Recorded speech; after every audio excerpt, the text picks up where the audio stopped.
पूजा जो इन तीन प्रकार के श्रद्धा के विभाजन के अनुसार होती है। तो इसका एक बार मुझे श्लोक देखने दीजिएगा। हाँ, ये है श्लोक क्रमांक 4। कोई श्लोक क्रमांक 4 पढ़ सकता है? जी प्रभु जी, मैं पढ़ूं? हाँ माता जी, ठीक है। नेहा माता। हरे कृष्ण प्रभु जी। यजन्ति सात्विका देवान् यक्ष राक्षसी राजसाः प्रेतान् भूतगणान् च अन्ये यजन्ते तामसा जना। सतोगुणी व्यक्ति देवताओं को पूजते हैं, रजोगुणी यक्ष व राक्षसों की पूजा करते हैं और तमोगुणी व्यक्ति भूत प्रेतों को पूजते हैं। हरे कृष्ण प्रभु जी। हरे कृष्ण। तो यहाँ पर श्रील प्रभुपाद जी तात्पर्य में लिखते हैं कि जो सत्व गुण में लोग हैं, जैसे जिनको कुछ इंद्रिय तृप्ति के लिए चाहिए, लेकिन वो इंद्रिय तृप्ति को जो चीजें चाहिए वो शास्त्रों के आधार पर कार्य कर कर चाहिए, तो वो देवी देवताओं की पूजा करते हैं। उसी तरीके से जो रजोगुण और तमोगुण मिक्स्ड दोनों एक साथ जो पूजा करते हैं, वो किसी महान प्रभावशाली व्यक्ति की पूजा करते हैं। जैसे श्रील प्रभुपाद जी उदाहरण देते हैं इस तात्पर्य में चौथे श्लोक के, एक व्यक्ति का कलकत्ता में यहाँ भी लिखा गया है, जो कि दूसरे महायुद्ध के दौरान हिटलर की पूजा करता था। क्यों पूजा करता था? क्योंकि हिटलर के वजह से दूसरा महायुद्ध हुआ, और इस दूसरे महायुद्ध होने के कारण उसके जो भी काम धंधा जो भी वो करता था, उसमें उसको काफी बड़े पैमाना पर मुनाफा हुआ, धनराशि प्राप्त हुई। तो उस धनराशि प्राप्त होने के लिए कृतज्ञता व्यक्त करने के लिए इस व्यक्ति ने मंदिर बनाया हिटलर का, और उसमें उसकी पूजा करता था। उसी प्रकार से यहाँ पर एक मैंने फोटो दिखाई है दाई तरफ, जिसमें कि अमेरिका के जो पूर्व प्रेसिडेंट थे, अध्यक्ष थे, उनका भी जो विग्रह है आंध्र प्रदेश में एक व्यक्ति ने स्थापित किया था, और उसको वो व्यक्ति काफी अच्छे लगते, तो उनकी भी पूजा अर्चना करता था। तो ये जो उदाहरण है, ये है रजोगुण और तमोगुण, तामसिक राजसिक और तामसिक पूजा का उदाहरण है। और पूरी तरीके से तामसिक पूजा का उदाहरण है, जैसे श्रील प्रभुपाद जी तात्पर्य में बताते हैं कि कभी कभी लोगों को पता रहता है कि किसी पेड़ में किसी भूत प्रेत का निवास है, तो उस पेड़ के पास जाकर भी किसी विशेष तिथि पर, जैसे अमावस्या हो या बाकी कभी विशेष तिथि पर जाकर उस भूत को अलग अलग प्रकार के कभी ऑफरिंग्स देते, वो उनको प्रसन्न करने के लिए, ताकि अपने जो भी इच्छाएं है, भौतिक इच्छाएं निम्न स्तर की, वो पूरी करवाने के लिए इन भूत पिशाचों से। तो इस प्रकार की भी जो पूजा अर्चना है, इसे तमोगुणी पूजा कहा गया है। तो अपने अपने प्राप्त किए हुए श्रद्धा के अनुसार ये जो व्यक्ति है अलग अलग गुणों के, वो इन प्रकार की अलग अलग पूजाएं करते हैं। लेकिन कहा गया है जो शुद्ध सत्व में पूजा अर्चना है, वो केवल और केवल भगवान के विष्णु मूर्ति रूप के ही की जा सकती है। बाकी सारी जो पूजा अर्चना है, ये अलग अलग उदाहरण हमने देखे, ये तीनों गुणों के प्रभाव में ही आती है। हरे कृष्ण। उसी प्रकार से भगवान कृष्ण आगे बताते हैं। हरे कृष्णा प्रभु जी, सॉरी हाँ बट एक क्वेश्चन है सब प्रभु जी, इसमें लिखा है जो देवी देवताओं की पूजा करते हैं वो सत्व गुण में होते हैं। हाँ, देखिए सारे देवी देवताओं की पूजा अर्चना सत्व गुण में नहीं है।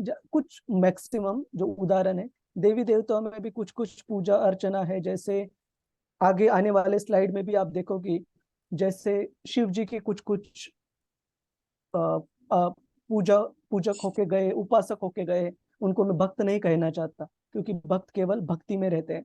उपासक होके गए जिनकी पूजा तमोगुण में आपको दिखेगी। उसी तरह से काली माता के भी कुछ उपासक होके गए हैं, भागवतम में उदाहरण देखते हैं, उनकी पूजा भी तमोगुण में आती है। लेकिन ये जो इन जनरल दिया गया है, दिस इज जेनरिक माता जी। अच्छा, तो प्रभु जी उससे मतलब मुझे ऐसा लगा कि जैसे हम सब लोग भी बहुत सारे देवी देवताओं की पूजाएं करते, तो क्या हम उस समय सतोगुण में स्थित होते हैं कि हम तमोगुणी ही हैं? हम ये समझ सकते हैं कि हमारी वो जो कार्य है, अनलेस एंड अनटिल, जब तक हमारा प्रयोजन ठीक नहीं रहेगा, हमारा वो कार्य भी तीन गुणों में है। और प्रयोजन अगर ठीक नहीं रहेगा, तो उस कार्य के आधार पर जो रिजल्ट मिलने वाले, कर्मफल मिलने वाले, उसके लिए भी हम बिल्कुल रेडी होना चाहिए फिर। अगर हमारा प्रभु जी, हमने जैसे पहले पढ़ा था कि देवी देवताओं को हम भौतिक जो संसार से मटेरियलिस्टिक वर्ल्ड की जो चीजें होती हैं हमें वो क्विक रिजल्ट देते हैं, इसलिए हम उनकी पूजा करते हैं। हाँ तो मतलब उस स्टेट में हम तमोगुणी या रजोगुणी होंगे क्योंकि हम कुछ चाहते हैं उनसे रिवॉर्ड। हाँ, लेकिन तो देखिए, फिर इच्छा रखना, ये तो तीनों गुणों में इच्छा व्यक्ति रख सकता है। कामस्तस्तेरुत्तरज्ञाना प्रपद्यन्ते अन्य देवता। अगर उस हिसाब से आप देखोगे तो काम तो ज्यादा तमोगुण और रजोगुण में देखेंगे।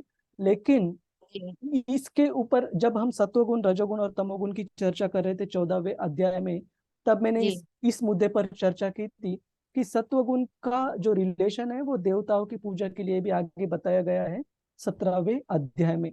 तो ऐसे नहीं कि सारे देवताओं की पूजा सत्वगुण में ही आती है। वो किस प्रयोजन के ऊपर क्या प्राप्त करना है उस चीज के ऊपर वो गुण तय किया जाएगा। ठीक है माता जी। जी लेकिन जो हम भी उससे क्या चाहते हैं रिजल्ट हाँ में, हाँ, वो डिसाइड करेगा कि हम कहाँ स्थित हैं। कौन से गुण में, हाँ ठीक है प्रभु जी। ठीक है। जी लेकिन मैं ये थैंक हरे यू। कृष्ण प्रभु जी। हाँ, एक सॉरी एक प्रभु जी। नो प्रॉब्लम, एक मिनट बस।